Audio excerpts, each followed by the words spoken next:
काली हवेली का रहस्य। उत्तर भारत के एक छोटे से गांव बिजौरी के किनारे पर एक पुरानी जर्जर हवेली खड़ी थी। लोग उसे काली हवेली कहते थे। कहते हैं कि वहां से रात में चीखें आती थी और जिसने भी अंदर जाने की हिम्मत की वो या तो पागल हो गया या फिर कभी वापस नहीं आया। गांव वालों का मानना था कि वर्षों पहले उस हवेली में ठाकुर विजय प्रताप सिंह रहते थे, एक क्रूर निर्दयी जमींदार। उन्होंने अपनी हवेली में कई बेगुनाहों को जिंदा दीवारों में चुनवा दिया था। ठाकुर की मौत रहस्यमयी हालात में हुई थी। उनकी जली हुई लाश उनके ही कमरे में मिली, मगर वो कमरा बाहर से बंद था। अब उस हवेली में कोई नहीं रहता था, पर लोगों को यकीन था कि ठाकुर की आत्मा अब भी वहां भटकती है, अपने पापों का हिसाब चुकाने या किसी नए शिकार की तलाश में। अंश का फैसला। अंश एक साहसी युवा पत्रकार जिसने अंधविश्वासों को हमेशा नकारा था, इस कहानी को सिर्फ एक अफवाह मानता था। उसने ठान लिया कि वह इस हवेली की सच्चाई दुनिया को दिखाएगा। एक रात अपने कैमरे और रिकॉर्डर के साथ अंश काली हवेली पहुंचा। चारों ओर अजीब सी सन्नाटा था, मानो पूरी हवा ठहर गई हो। हवेली का दरवाजा खुद ब खुद चरचराता हुआ खुला। अंश ने कैमरा ऑन किया और अंदर कदम रखा। हवेली के भीतर, हवेली के अंदर की दीवारें काली पड़ चुकी थी। हर कोना धूल और मकड़ियों के जालों से भरा था। जैसे ही अंश ने ड्राइंग रूम में कदम रखा, दरवाजा जोर से बंद हो गया। उसने मुड़कर देखा, कोई नहीं था। अचानक उसे दीवार से आती हुई एक हल्की सी कराह सुनाई दी।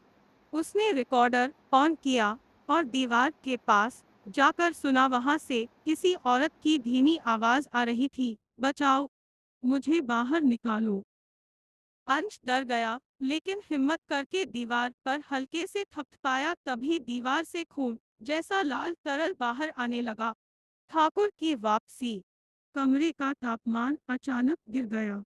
अंश की सांसें जमने लगी।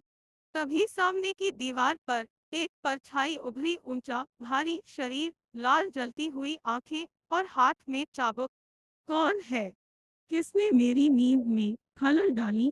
आवाज भारी और गूंजती हुई थी। अंश कांप गया, मगर फिर भी बोला, मैं सच्चाई जानना चाहता हूँ। क्या तुम ठाकुर विजय हो? परछाई हंसी, एक डरावनी गूंजती हंसी। सच्चाई? तो सच्चाई सह नहीं पाएगा। फिर हवा में उसकी चाबुक लहराई और अंश जमीन पर गिर गया। समय का फंदा। अंश की आंखें बंद होने लगी। जब उसने दोबारा आंख खोली तो पाया कि वह हवेली के पुराने समय में पहुंच चुका है। चारों ओर नौकर चाकर, महंगी सजावट और ठाकुर अपने सिंहासन पर बैठे हंस रहे थे। अब तो मेरा नया मेहमान है, ठाकुर बोले, तो यही रहेगा हमेशा के लिए। अंश ने देखा कि दीवारों में कई लोगों के चेहरे उभरे हुए थे या सभी चीख रहे थे। सभी जिंदा चुने गए थे। भागने की कोशिश। अंश ने दौड़कर एक खिड़की से कूदने की कोशिश की, मगर वहां कोई रास्ता नहीं था, सिर्फ अंधकार। तभी एक बूढ़ी औरत की आत्मा सामने आई। वह ठाकुर की नौकरानी थी, जिसे ठाकुर ने जिंदा जला दिया था। उसने कहा, यदि तो इन आत्माओं को मुक्ति दिलाना चाहता है, तो हवेली के तहखाने में जाकर उस कलश को तोड़ जिसमें ठाकुर की आत्मा कैद है। अंत की शुरुआत। अंश किसी तरह तहखाने पहुंचा। वहां एक बड़ा सा काले पत्थर का कलश रखा था, जिससे धुआं निकल रहा था। उसने हिम्मत करके उसे उठाया और जमीन पर फेंक दिया। एक जोरदार चीख के साथ पूरा हवेली हिल उठी।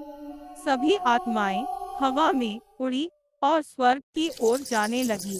ठाकुर की आत्मा धुएं में बदलकर भाप बन गई। अंश की आंखें फिर बंद हो गई। नया सवेरा।